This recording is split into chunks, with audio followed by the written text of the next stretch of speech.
What's going on, everyone? It's LJ, and it's time for another random update. Things that I've bought that I didn't expect to, things that I stumbled on and figured I'd pick up, finds that have come in over the last year. You know, while you can focus on any one specific area, any one specific genre, and I'm very guilty of that, happily, inevitably, you're going to walk into a shop, you're going to walk into a yard sale, you're going to walk into a thrift store, what have you, and there's just going to be an album there that says, buy me.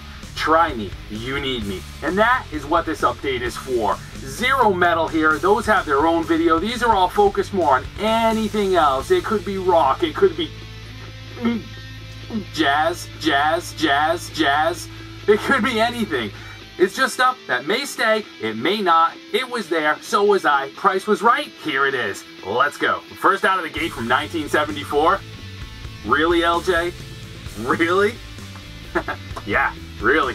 Considered by many to be one of the greatest prog rock albums of the 70s, I don't know about that, and easy to find, this is something I've had in my collection as long as I've had a turntable, but not a mobile fidelity pressing. Now, the reality is, I just don't spin Supertramp very often, and Breakfast in America is still the one that I'll reach for when I do. But this one is sonically dynamic, it's full of solid tracks, and unlike Pink Floyd stuff from the same time frame, which I dig, it hasn't been completely obliterated by classic rock radio. Now, to boot, MoFi pressings of anything are always fun to check out when they show up and when the price is right. Right? You're very well right. Brutal honesty incoming. From 1994, here is a sealed original pressing of the debut from Bush, 16 Stone. Now, for the record, I never dug this band. This comes from what I personally believe is hands down the most confused, aimless era in music history. Metal had gone into the underground. Grunge was busy over-commercializing and destroying itself, and pre-manufactured boy bands were about to hit an all-time pathetic high. It obviously struck a chord, though, because Bush shot up like a boner. And tracks like Little Things and Everything Zen were played hourly at a time where yours truly held down a gig at a tiny grease trap of a diner and was forced to listen to the radio and these wretched songs all day long. Why own it then? That's a good question. Well, because 20 years removed, sealed original pressings from the 90s can be rarer in hen's teeth.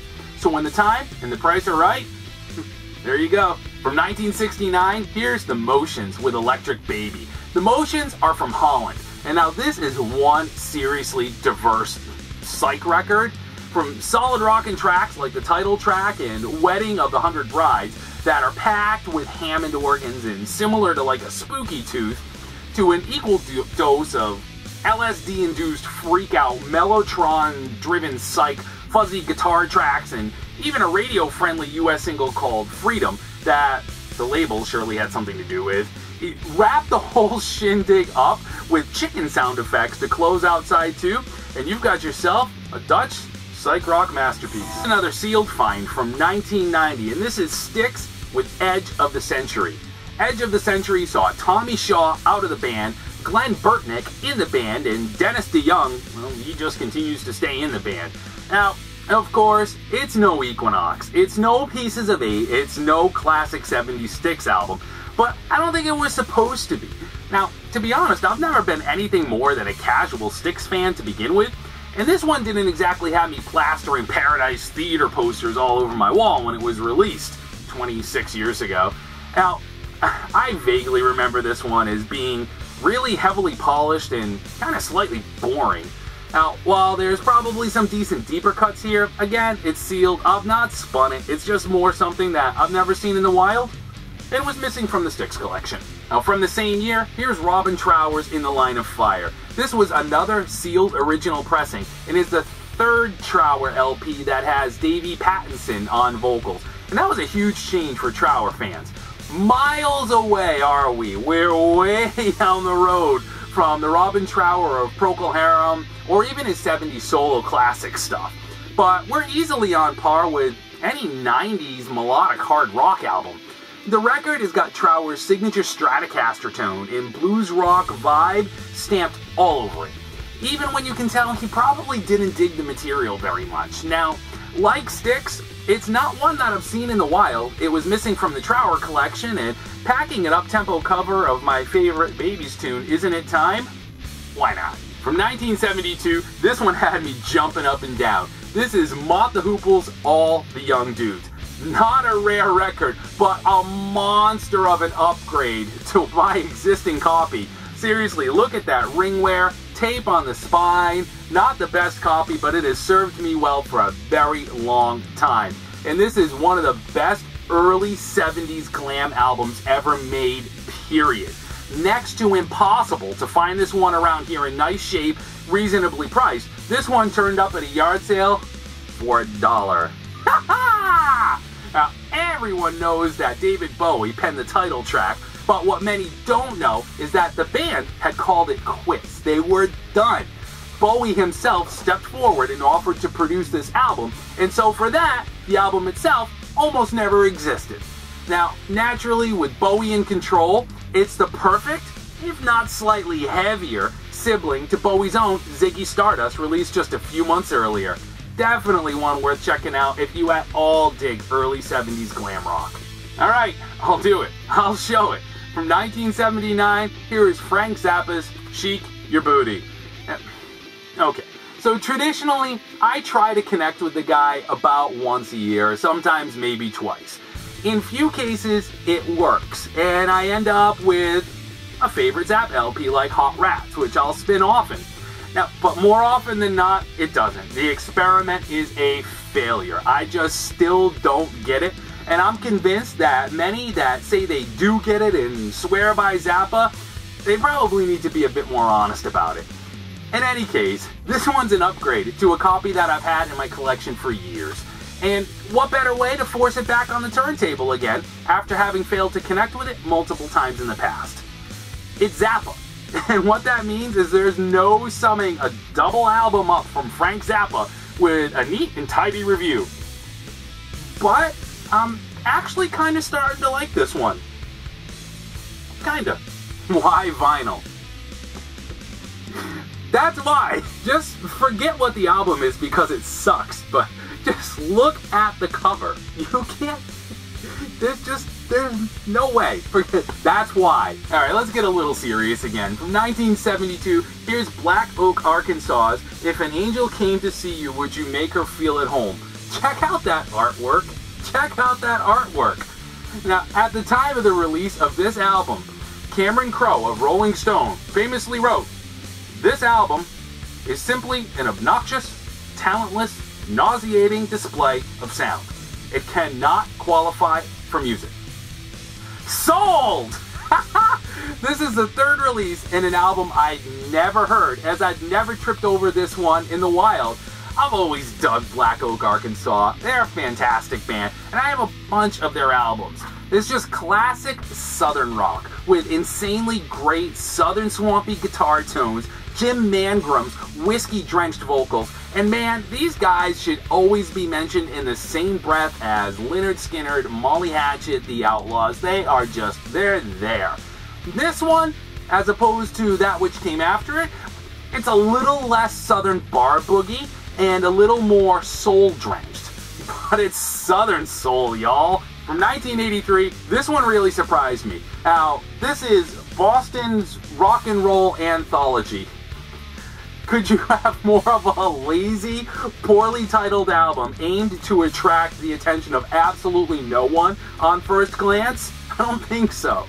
What this is, though, and even I was surprised, is a greasy collection of obscure early 80s garage, punk, and new wave-ish singles from Boston area bands like The Spores, Ava Electra, Disarray, and more. Now, looking this up while spinning it, all of them, save for one, never made any real headway, never saw a full-length release, and for the most part, were never heard from again. Doomed to obscurity. So, let's needle drop what are just a couple of the absolutely great tracks that are hiding in the grooves here. Check it out.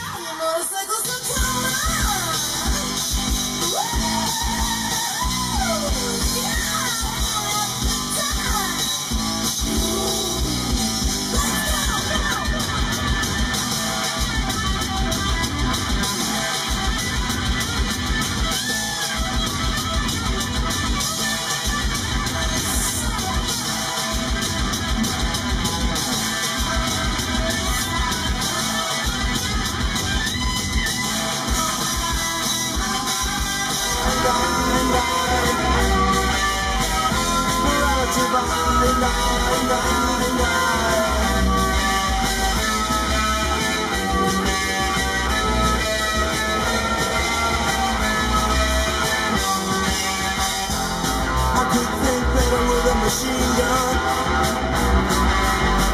If there were so many kinds of bodies nice to choose from in the convenience market, then I'd put supply. Just a couple more, and y'all can get on with your morning, afternoon, night, weekend, whatever you were doing when you tripped on this video. Although I'm glad you decided to check it out. Here's a double sealed find from Genesis. And what it is the fourth and fifth studio albums from 1972 and 1973, Foxtrot and Selling England by the Pound. It's hard to be sure what pressings they are without opening them, and since they'll stay sealed because I already have open copies in my collection, Selling England by the Pound seems to be a 1980 US reissue. That sounds safer sticker, it's just awesome. While Foxtrot appears to be an early Canadian pressing on Charisma. Now, the classic Supper's Ready, which is a track any Genesis fan should know, on Foxtrot, and great tracks like Firth of Fifth on Selling England by the Pound, both of these are excellent, easy to track down albums that are essential in any Genesis collection. I should really spin this stuff more often. I just happen to dig the Phil Collins later half of the 70s era stuff a bit more, but man, the Gabriel stuff is classic. Time to wrap this up, and we'll do it with a fairly common album that just didn't fit in a metal update whatsoever. From 1977, this is Frank Marino and Mahogany Rush's World Anthem. This is a near mint upgrade to the copy that I've had on the shelves forever. And for $1, much like the Frank Zappa LP, it was a chance to get this one back on the turntable because I didn't remember liking it very much when I first heard it, and I never went back to it. And that's just the way things tend to go. Now, there are some speaker smoking tracks here, like Broken Heart Blues and Hey Little Lover, and they set the tone. They really get it going. And then you flip it over, and damn it, side 2 just grabs the handbrake, 180s the whole thing with the smooth lounge jazz of Look at Me, and slow drag of track which I think was a hit called Lady. They just crush. They kill the whole vibe of the album that had been built up to this point. You know, for $1, there's no leaving a near mint copy of a Frank Marino or Mahogany Rush album behind. They have released some amazing material like 82's Juggernaut. Now, while side 2 will never grow on me, side 1 was easily worth 4 gumballs. And that's it, y'all. That's just a handful of the finds that have kind of wandered into the collection unintentionally over the past year. I hope you dug it, and I really appreciate you setting some time aside to catch it. Feel free to leave a comment below if you have one, and I'll see you in the next video. Later.